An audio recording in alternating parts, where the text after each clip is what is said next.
Hi, and welcome to ADHD and Career. In this module, we're going to be talking about where to start when setting realistic goals and talking about transitions specifically. Today, we're going to specifically talk about seasonal transitions, going from summer to fall, for instance. That's the season that we're in. So, that's the example we're going to use.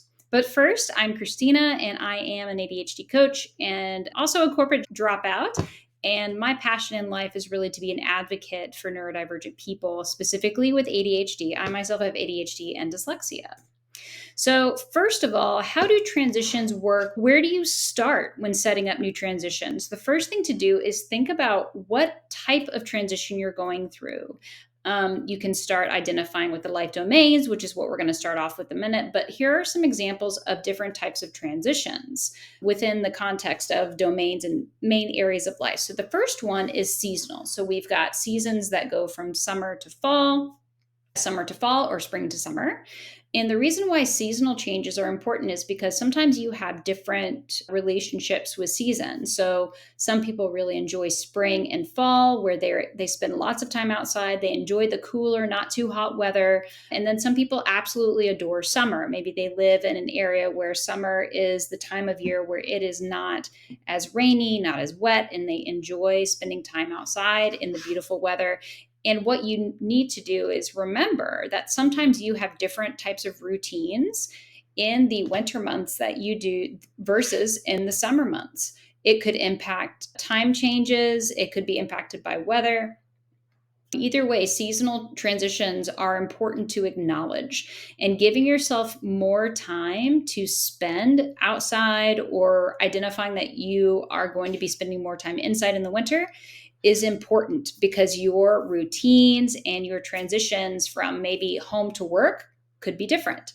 The next thing, when we think about diving deeper into life domains when it comes to transition. So, when you identify like the type of transition, you could also identify the different life domain that it impacts. It's important to take those things into account because emotions can run high, your habits can be impacted, and it's helpful to give yourself space to experience the friction points that come up. And so, say, for example, the one here is that you're going to have a financial transition. You have a new job, better pay. Awesome. That's what we like to hear. And you want to pay off student loans. So, you go through a financial transition where you're getting more pay, and at the same time, you're paying off debt. So, that's going to impact other areas of your life where you might be cutting up your spending buckets in your budget. So this impacts your different habits that you have. Maybe you go from eating out 4 days a week to two. Maybe you cut off any alcohol, any type outside of your home because it is very expensive. So that's something where that is a transition that isn't financial, but might also impact relationships, might also impact your social or leisure. If you have a very healthy, say, have fun fund. I have a just for fun fund that I fund every month. It varies based on my income. And you know what? There might be situations where I'm wanting to pay off a debt and my just for fun fund goes from $200 to $50. That's a big shift. And so those transitions are important to account for when you are going through changes in season. It's important to think about all the different life domains that transition can impact, because you can start feeling how that transition is going to impact you directly. And so you can ask yourself those types of questions where you are thinking through what that transition could look like and what domains are impacted. Okay, so moving to realistic goals. So we've got transitions, and sometimes what happens is that in seasonal transitions, especially right now, we're currently in summer going into fall, we revisit our goals. Maybe we took the summer off, or maybe we didn't. And either way, reviewing your goals regularly, at least quarterly, at least, is helpful. So, how do you set a realistic goal? What does that even mean? The first thing we need to think about is reminding ourselves that awareness of your strengths is the number one thing. What are your strengths? What strengths would you like to grow? What areas of opportunity do you have? It's not just about growth in areas where you're lacking, right? It's also identifying the spaces where you thrive, because setting goals in areas where you thrive can really help us nurture and develop those strengths, and honestly can give us confidence, especially when it comes to our rejection sensitivity dysphoria. So, from there, what I encourage you to do is also have some gratitude. Giving yourself time to have a gratitude practice will help with mindset and what you want to do now and not what you are lacking. So, that also aligns with a strength based goal setting philosophy. And so, you're not just focused on what you are lacking. From there, really thinking about, and this is high level, goal setting in an ADHD oriented way, following my SMARTER goal setting framework, identifying the ADHD key motivators, and taking your first three action steps.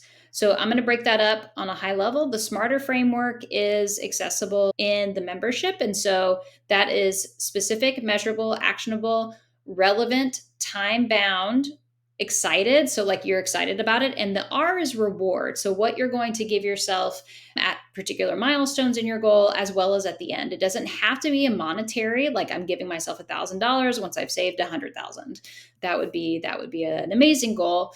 However, it could also be the gift of time. So, like, when you hit a certain goal, maybe you give yourself a day off. Maybe you give yourself a day of fun at home.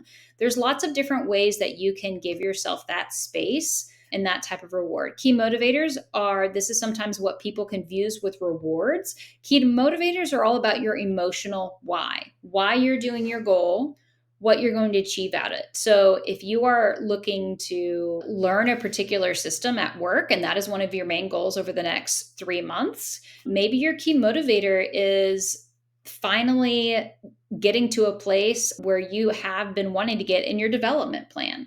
And that makes you feel really good and solid in your career. And that's something that you have been encouraged to do.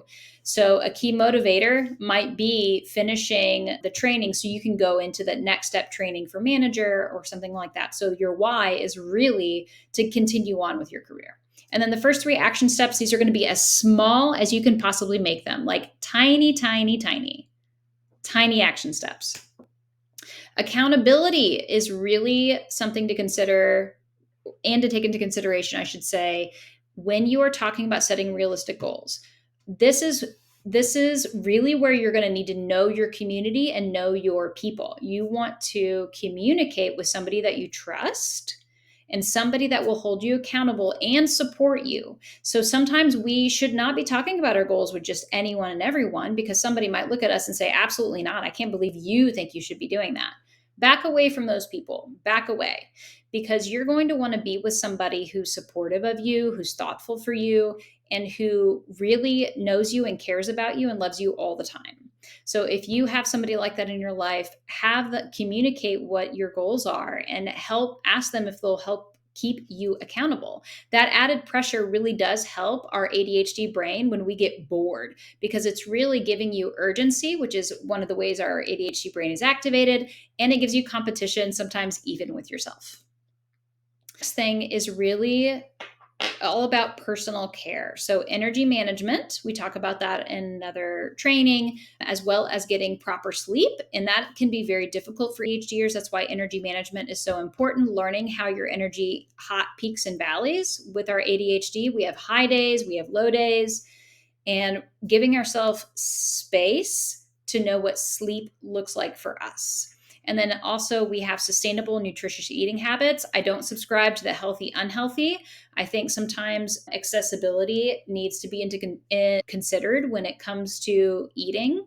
And so sometimes having a tuna packet for lunch 3 days straight, if that's what you can handle, that's what you eat. And that is okay.